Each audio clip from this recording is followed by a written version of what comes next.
Hello வணக்கம். இன்றைக்கி நம்ம சேனலில் என்ன பார்க்க போகிறோன்னா மாங்காய் ஊறுகாய் எப்படி செய்யலாம் அப்படின்னு தான் பார்க்க போகிறோம். மாங்காய் ஊறுகாய் யாருக்கெல்லாம் பிடிக்குமோ அவங்கெல்லாம் ஒரு வாட்டி இதை மாதிரி ட்ரை பண்ணி பாருங்கள். நான் இன்றைக்கி ஒரு மொட்டு மாங்காய் தான் எடுத்திருக்கேன். அதை சின்ன சின்னதாக இந்த அளவுக்கு கட் பண்ணி வச்சுக்கணும். இப்போ தாளிக்கிறத பார்த்துடலாமா? பாருங்கள், வானல் சூடானதும் அதில் கொஞ்சமாக கடுகு, கொஞ்சமாக வெந்தயம், இது ரெண்டுத்தையும் வறுத்து எடுத்துக்கணும். இது நம்ம மாங்காய் ஊறுகாவுக்கு பொடி செய்கிறதுக்காக. இதை அப்படியே நம்ம இடிக்கிறதுக்கு மாற்றிக்கலாம்.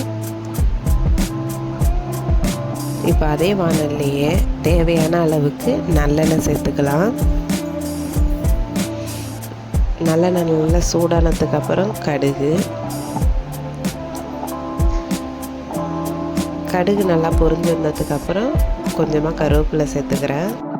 கருவேப்பிலை நல்லா பொரிஞ்சு வந்ததுக்கப்புறம் இது கூட கார மிளகாத்தூள் தான் சேர்க்குறேன். இது எண்ணெயிலே நல்லா பச்சை வாடை போனதுக்கப்புறம் கட் பண்ணி வச்சுருந்த மாங்காவை சேர்த்துக்கலாம். மாங்காவை சேர்த்துட்டு இதில் நம்ம தண்ணி ஊற்ற தேவையில்லை. இந்த எண்ணெயிலே இது நல்லா வெந்து வந்துடும். கொஞ்சமாக உப்பு சேர்த்துக்கலாம் தேவையான அளவுக்கு.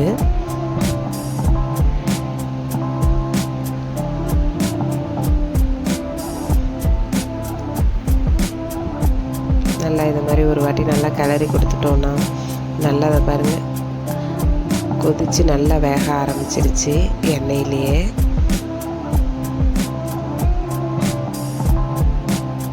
இப்போ நம்ம அந்த பொடியை ரெடி பண்ணி அது மேலே போட்டுற வேண்டியதுதான்.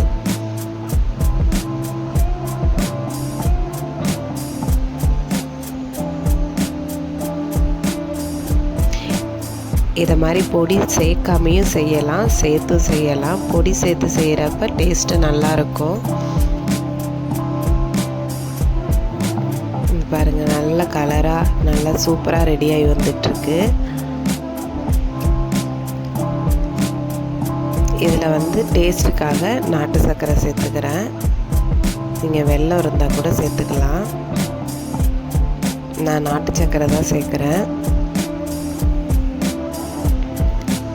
எந்த ஊறுகாய் நம்ம செஞ்சாலுமே அதில் வெல்லமோ இல்லை நாட்டு சர்க்கரையோ சேர்த்து நம்ம செய்கிறப்ப டேஸ்ட்டு சூப்பராக இருக்கும்.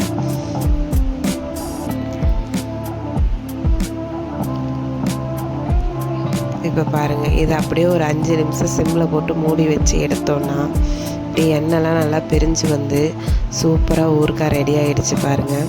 இது சாப்பிட்றப்ப அவ்வளோ டேஸ்ட்டாக இருந்தது. நான் லாஸ்ட்டாக நீங்கள் வெல்லம் சேர்த்ததுக்கப்புறம் உப்பு காரம் எல்லாம் கரெக்டாக இருக்கா அப்படின்னு பார்த்துக்கணும். ஏதாவது உங்களுக்கு கம்மியாக இருந்ததுன்னா வெல்லம் சேர்த்தப்பயே நீங்கள் சேர்த்துக்கிட்டிங்கன்னா ஊறுகாய் நல்லா ரெடியாகி வந்துடும். அவ்வளோதான். அந்த பாருங்கள், எண்ணெய்லாம் பிரிஞ்சு கமங்கம்னு சூப்பராக ரெடி ஆகிடுச்சு. இதை சாதத்தை கூட வச்சு சாப்பிட்றப்போ அவ்வளோ டேஸ்ட்டாக இருந்தது.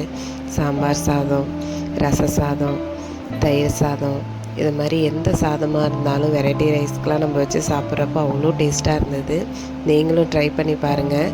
வீடியோ பிடிச்சிருந்ததுன்னா லைக் பண்ணுங்கள், ஷேர் பண்ணுங்கள், மறக்காமல் நம்ம சேனலை சப்ஸ்கிரைப் பண்ணுங்கள். அவ்வளோதான் ஃப்ரெண்ட்ஸ், தேங்க்யூ.